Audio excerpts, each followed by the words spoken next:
वर्धापन दिनावरून उद्धव ठाकरेंनी भाजपवरती हल्लाबोल केलाय। भाजपचा वर्धापन दिन हा तिथीप्रमाणे की सोयीप्रमाणे असा प्रश्न सुद्धा त्यांनी विचारला। उद्धव ठाकरेंनी भाजपच्या स्थापना दिनावरतीच टोला हाणलाय। रामासारखं वागायचा प्रयत्न करा अशा शब्दांमध्ये ठाकरेंनी भाजपला शुभेच्छाही दिल्या।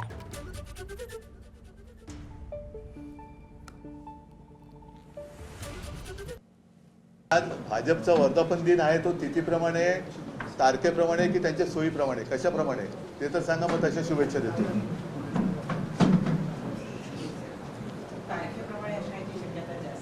तुम्हालाच माहिती नाही कशाप्रमाणे, पण मग नक्की माहिती नसताना शुभेच्छा कसल्या द्यायच्या?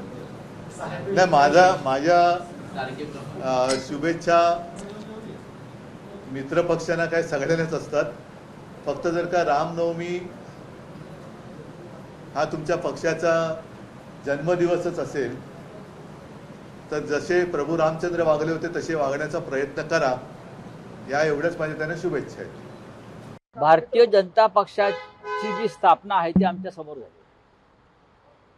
जनता पक्षाचं विघटन झाल्यावर 1978 साली त्यानंतर या पक्षाची स्थापना झाली। मूळ शिवसेना जी आहे ही भारतीय जनता पक्षाला सिनियर, आमचा जन्म त्यांच्या आधी झाला शिवसेनेचा, त्याच्यामुळे आमच्या समोर यांचा जन्म झालेला आहे।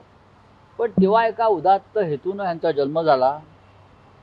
जन्माला ज्यांनी घातलं हा पक्ष, त्यात शहाजहान सारखे बिचारे तुरुंगात आहेत आणि आता पक्ष दुसऱ्याच लोकांनी हायजॅक केलाय। हा खरा भारतीय जनता पक्ष नाही असं मी सांगतो। तर भाजपचे प्रदेशाध्यक्ष चंद्रशेखर बावनकुळे यांनी संजय राऊतांना प्रत्युत्तरही दिलंय। भाजपची स्थापना आमच्या समोर झालेली आहे। भाजप आम्हाला ज्युनियर आहे, संजय राऊत म्हटले, आणि मूळ जे स्थापन करणारे कार्यकर्ते होते, नेते होते, ते जेलमध्ये लालकृष्ण अडवाणी असं। मी सांगतो ना, संजय राऊतांना फार मोठा आजार झाला आहे, त्यामुळे त्यांच्यावर बोलत नाही। एबीपी माझा, उघडा डोळे बघा नीट।